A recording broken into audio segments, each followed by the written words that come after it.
Hi everybody, Fat Activist Gone Rogue here, and I wanted to tell you about an experience that I had today and some conversations that have come up for me today that I'm pretty excited about. It's been a really rough week for me. I'm struggling with some things that are going on in my personal life, and some of that has to do with the emotions surrounding the surgery, but a lot of it isn't. And I was feeling really down today, but I went to my son's play group and was talking to a woman that I met a month ago at the last play group who had had weight loss surgery. And when I met her, she was making a joke about how she gets to be the smaller sister now, but her sister gets to eat nachos, so, you know, choices. And I really liked her approach to it, that this was just a different choice that you could make. And at the time when she said that joke, I was thinking, cool, you made the choice to have weight loss surgery and I wouldn't make that choice. Haha. But either way, you don't look down on somebody for not making the choice, and you don't think you're better than for having made the choice. Now that I'm in the process of making that choice and getting ready for bariatric surgery, when I saw her, I was really excited because I was like, oh, hey, can I ask you some questions? And she was like, absolutely. I don't hide anything about my surgery or what I was thinking or what I went through or anything like that. She's on Instagram. And her name on Instagram is Mama's Melting, M-A-M-A-S, Melting, M-E-L-T-I-N-G. So look her up if you really want to do that. But when I was talking to her, she talked to me a lot about how she doesn't really skip a lot of food. She pays more attention to what she eats now. She's always trying to get the protein in. She's really conscientious of making food worth the effort. She had a vertical sleeve gastrectomy. That's what I'll be having. And then she had really bad acid reflux. So she had to go in and have a surgery to correct that. She talked about her surgeon like he was not just her surgeon, but her friend, and how much she trusted him, and how amazing he had been, and how supportive he had been. And she asked me who my surgeon was, and I told her Dr. Tyner, and she was really excited because that was her surgeon too, which made me happy. And then we talked about clothes, and we talked about losing a sense of your identity, because she, like me, had always been that positive and had taken a really long time to be invested in who she was rather than who she thought she should be. And then she had weight loss surgery. But one of the things that she told me about was that the people who have already done all the work to love themselves are prepared to deal with the really harsh side effects, and they're prepared to deal with the struggles that come along with having the bariatric surgery. So she told me that she thinks I'm going to be fine, because if I've spent, most of 31 years trying to be okay with who I am, I already know that life has its ups and downs, and I already know that there are good days and there are bad days. And I don't think that weight loss surgery is going to suddenly make me happy. I don't think that losing weight is going to be this happy pill where my life is just going to be better. And that was really reaffirming to hear. One of the other things that we talked about was that she went through a phase where she hated that she'd had the vertical sleeve, because her skin got all jiggly, and it didn't really matter that she had lost a bunch of weight. She didn't like the way she looked, and that's been a really vibrant and present concern for me, is that, well, I hate myself after I do this, because I'm losing control over how I look, and I'm losing control over my body, and I don't know how things are going to end up. And I hate that feeling about anything. I mean, if you rearrange the furniture in my house without telling me, I'm likely to melt down.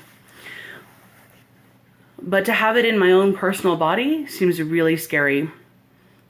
And I know that part of it is giving up control, but I also know that part of it is like having to move away from a home that you've built over the last 30 years. This is my home, and sure, the sinks leak and the roof caves in when it rains, but it's my home. And now I have to have this complete home renovation. And I'm not sure that I'm going to like the results. But she also told me that now 170 pounds later, just readjusting, she's so glad she did it. And it's one of the best decisions besides having children that she's ever made. And I think that's really astounding words of praise and a really strong vote of affirmation for it.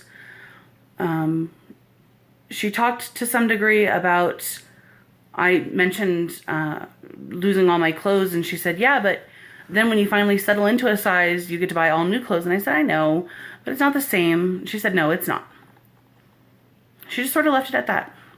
And it just sort of reminded me that things are not always good, but sometimes they just are the way they need to be. And maybe that was part of what I needed to hear when I made a video a couple days ago, was that things are not going to necessarily be great, but they're going to be manageable, survivable. We talked some about people who think that weight loss surgery is going to be the happy pill that saves them from an unhappy relationship or unhappy self-image, or they'll be, you know, richer, happier, and more lovable. And it doesn't work like that. And that people who are fat positive activists already know that and are prepared. That was the most important thing, I think you can tell because I repeated it a couple times, that I took from our conversation. But also the most practical thing that I took away from the conversation was that her surgeon is helping her get the skin excision surgery. She hasn't had a bad history of rashes or anything else like that, but to maintain her goal weight, and because the doctor feels like it is something that should automatically happen with weight loss surgery, they get all the paperwork in order for you to do it. If you maintain your goal weight for up to a year after surgery, and if you are consistent about checking in and doing your diets, and if you are a person who would benefit from the skin removal surgery, which pretty much everybody is, then he will get all the paperwork in order for you to do that and make it so that the insurance covers that. And that was really amazing to hear, because one of the big physical things that I'm worrying about is I know what my body looks like now, and I've learned to love what my body looks like now. And I'm already giving up all this control over my house. So then what do I do if I hate the house because of all the saggy skin? So hearing that getting the skin excision surgery is totally within the realm of possibility made me really gleeful. I think this week some of the stuff that I'm processing has more to do with my bipolar and has more to do with my interpersonal relationships than it does with my weight loss surgery, but I don't think that you can extricate them that neatly. I think that I'm having a lot of emotions and everything feels really heavy and really hard, in part because this part of my life feels out of my control. I think control is probably a really present thing for anybody who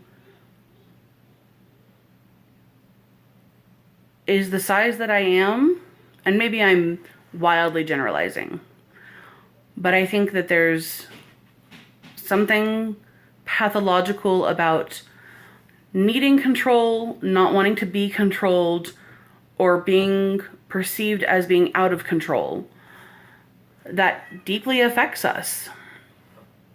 And I think that fat women, especially by and large in this culture, are perceived as pathologically out of control.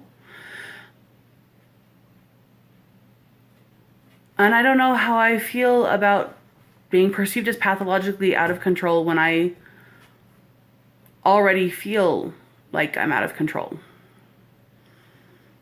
So this week I'm working on giving up control, needing to have all the answers right away,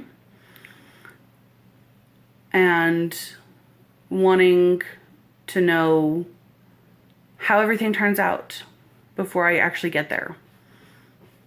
I know that knowing how things are going to end up makes me feel safer,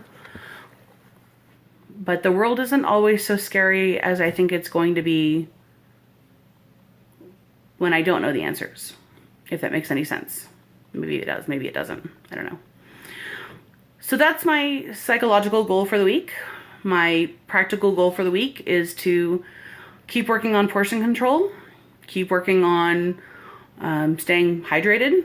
I'm pretty good about staying hydrated. I drink about 100 ounces of water a day, but I'm trying to stay hydrated with water and not indulge in a lot of sodas, juices, coffees, etc.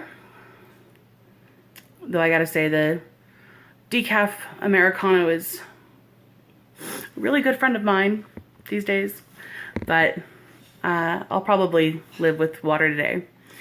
So thanks for tuning in, everybody, and I hope you're having a pretty good week, and we'll talk again soon.